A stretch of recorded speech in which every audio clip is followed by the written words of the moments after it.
Police in Los Angeles are trying to predict the future. We know where crime happened yesterday, but where is it going to happen tomorrow and the next day? And they're not alone. More and more departments are using data-driven algorithms to forecast crime. It's all about improving accuracy and improving our effectiveness, our efficiency, and our service to the community. When you see more police officers, you see the lights, you hear the sirens, the high visibility of officers does deter crime in certain areas. Proponents say it's helping to reduce crime, but others wonder, at what cost? I think it targets and it just justifies, in their eyes, racial profiling. I just really worry about the world that my son is going to enter into and become a young man in. And I don't want people to look at him and prejudge him. That could be life or death if someone calls the police on you. The algorithm is always going to augment the system that it's in. And if the system itself is biased, is unjust, then the algorithm is going to replicate that.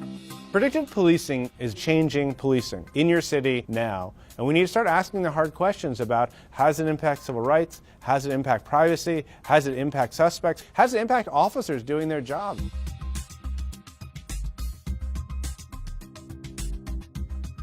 All right, here's how we're going to work for tonight. Sergeant Flores will be out as 160. Say you're living in Los Angeles and you just got out of prison. The LAPD could be keeping tabs on you through a program known as Operation Laser. It uses crime, arrest, and field data to determine where violent crimes are likely to take place and who will perpetrate them. Laser predicts who will commit a crime before a crime actually happens. Groups like the Stop LAPD Spying Coalition are sounding the alarm in local communities. They say predictive policing strategies like Laser disproportionately target low-income people and communities of color. Why do you believe that this data is subjective? The data is subjective, and the data is biased because policing practices have always impacted Black and brown and poor people. Now we have predictive policing just coming in with a veneer of science trying to tell us that it's somehow making policing more objective. But what we're finding is that it's only augmenting the way that policing operates. The Laser program tries to predict who might commit violent crime using a point system. For example, if you're on probation, that's 5 points on your record. If you're in a gang, that's another 5. A stop by police can get you another point. The people with the highest scores in each of LA's 21 divisions are placed on a list called the Chronic Offender Bulletin. You tally up all those numbers. Some folks end up with 2 points, some folks end up with 40 points. Those that end up with the highest number of points, we'll take a look and see where are they now. The most troubling thing about the Chronic Offender Bulletin, it's recriminalizing people who have already been on parole, who have served their time. It seems kind of hard to avoid police contact when that's your home and this is your history, and the contact is coming to you. Well, not necessarily. If you live in the area and you did time, and you've got a job, and you're doing everything you're supposed to be doing, then you're not going to be getting that constant police contact. Police say they're just being proactive. What we don't want is for that person to recommit another crime, go back to jail, and keep on the cycle. So we try to get ahead of it. The problem is the public has no way of knowing who's being targeted, which is why the Stop LAPD Spying Coalition is suing the city for more information. Police are supposed to inform individuals if they're on the list, but we reached out to the ACLU, Legal Aid, and several defense attorneys, and none of them knew of anyone who had been contacted by LAPD. We feel that the people have the right to know what is going on in this program. They may not know the name of Laser, and they may not know the specifics of how it operates, but I think they do know exactly what's happening, that they're being monitored, because people in the community, they speak about it. They say, you know, the officer came up to me and said, I see you, I know your brother, I got your brother, I'm going to get you. It is one part social control, hey, we're watching you, and it's one part information collection. We are seeing who you're associating with, the car you're driving, who you're hanging out with, your neighborhood, and they're recording all of that and putting it back into a larger, ever-growing database that's used for investigative purposes. And Laser is just one of several new smart policing strategies. Some departments are also considering drone surveillance and body cameras equipped with facial recognition technology. This video from the maker of an AI-powered body cam demonstrates how the technology could be used to find a missing child. Not shown, how they could use it to track suspects. Meanwhile, cities across the country have embraced a predictive policing approach that focuses not on high-risk people, but on high-risk places, putting entire neighborhoods under watch. Critics worry it's targeting areas that are already over-policed. The problem is that if you're already over-policing in a certain neighborhood, you're going to be predisposed to seeing data that's now going to tell you to keep putting more and more officers in those areas. Bari Williams is an attorney who advises startups in the Bay Area. I absolutely love technology. I work in the sector, but I think that we need to be mindful of how technology is created and how it's used and how it can be used in nefarious purposes. One popular tool focused on where crime will happen is Predpol. Today, more than 60 departments nationwide use it to forecast crimes like burglaries and car break-ins. Everybody has their predictive policing already? In the LAPD's Foothill Division, one of the first to use Predpol, it starts with the daily roll call. Officers get a map labeled with 10 to 20 hotspots they're encouraged to visit during their shifts. The more time they spend in those areas, the more likely they are to deter crime, or so the thinking goes. All right, let's go to work. This is today's predictive policing boxes. We're going to cover the 3 boxes that are in my area, in the north end of Pacoima. Predpol forecasts crimes based on patterns from the last several years. It analyzes 3 elements of crime data: the crime type, the location, and the time. It then runs them through an algorithm and spits out 500 by 500 foot hotspots or boxes that officers should keep an eye on. Right now we're experiencing a lot of property crime. That's what our predictive policing boxes are going to focus on. Officer Steve Nunez has worked in the Foothill Division for 16 years. What are you looking for as we cruise around? Looking for anything suspicious. Even sometimes looking for cars that look like they've been sitting here for a while. Anyone that is maybe trying to open car doors. Just anything that just doesn't fit. At first, we were kind of, I don't know if we're going to follow this predictive policing and having a computer tell us where to go. But he's become a believer in Predpol. Crime has gone down dramatically, so part of it, I believe, is predictive policing. Part of it's just the community engagement. It has to do with just the officers going out there and being proactive.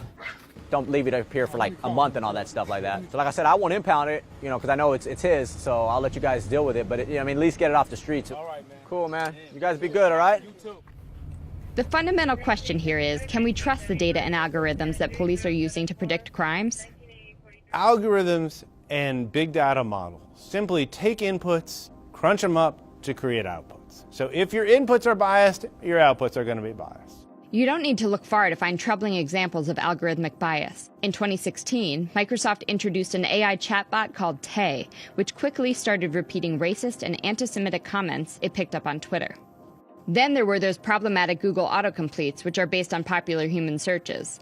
In January, a Google search for Islamists are turned up results like Islamists are evil, and Hitler is turned up Hitler is my hero. And there was also the time the Google Images algorithm mistook black people for gorillas. So what happens if prejudice data makes its way into police work? This is 7. For Bari Williams, that risk is personal. The biggest fear I have with predictive policing in my son is that he will be profiled. I'm sure he probably will experience that at some point in his life already, but I don't need something making that easier. Did you have a good day? Williams lives in Oakland, a city that so far has decided not to use Predpol. Still, she says the image of black children being fatally mislabeled as a threat by police looms large in her mind. In the case of Tamir Rice, you have a child who was playing with a BB gun, and the police just rolled up and within 3 seconds shot him. And that is a real concern for me. My son and I like to go certain places, and if the neighborhoods are not awesome and predictive policing is telling you to send more police into that area and we're there, I'm not gonna allow my child to go play in the street. I'm not gonna allow my child to run in front of me. I don't want anything to give police a false sense that he could have been engaged in something he wasn't. The activists and the police are all coming from the point that makes sense for them. I think from a community perspective that feels over-policed, that feels that there is racial injustice in policing, it's wise to be concerned about this new technology that's going to give police more power. If you're a police officer, you understand you have an incredibly difficult job, and adding new technologies might help, and you kind of want to get the benefit of the doubt. We've had crime rises over the last few years. We've had crime reduction. It is a tool. It's not a panacea for crime, and that's what a lot of people believe. They believe that you utilize Predpol, crime's going to go away. False. That is a farce. That is not going to happen. So it's an indicator. It takes you there. It could happen. It could not. It's a probability. The question about whether predictive policing works is still open. One study found that Predpol's algorithms correctly predicted crime just 4.7% of the time. Still, that's higher than the human analysts who got it right just 2.1% of the time. It's worth noting that the study was done by the company's co-founder. And then there's the question of bias. You start coming into the Pacoima area, which is south of the 210 freeway, now you're dealing with predominantly Hispanic families, a lot of immigrants in that area. And I noticed there are more boxes there. The day we visited, most of the Predpol boxes in the Foothill Division were in Hispanic neighborhoods, but police say that's by chance. I do believe the data is objective. We're simply using the crime numbers, the type of crime, the location, and the time of when we thought that crime or when that crime was reported to us. It has nothing to do with anybody's ethnic makeup or the neighborhood or anything else. According to research by Predpol's co-founder, their algorithms don't lead to more arrests of minorities than human policing. But that isn't exactly comforting to critics of traditional policing.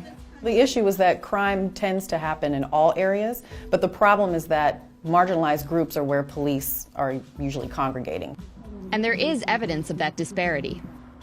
Today, Black and Hispanic Americans account for about a quarter of the total population, but make up more than half of the prison population. And there may not be a more infamous symbol of unjust policing than the Rodney King beating, which happened right here in LAPD's Foothill Division 27 years ago. That beating and the riots sparked by the acquittal of the officers involved ignited a national conversation around police brutality that continues today. Members of the LAPD say that predictive policing is helping them move forward as an organization.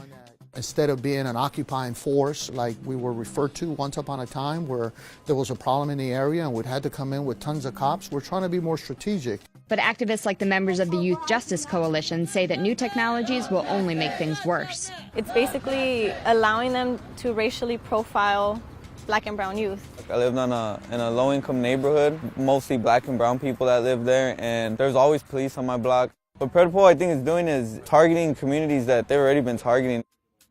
Stop LAPD Spying Coalition is still pursuing their lawsuit against the LAPD. And for now, the most that concerned citizens can hope for is more transparency. If there was a dialogue between these police departments and the communities that they're serving, explaining to them how they're using these data points, how they're using this technology, it may go a long way. Predictive policing is here to stay. And so what we should do is figure out how to identify the risks, see them coming, and address them beforehand, before it's too late.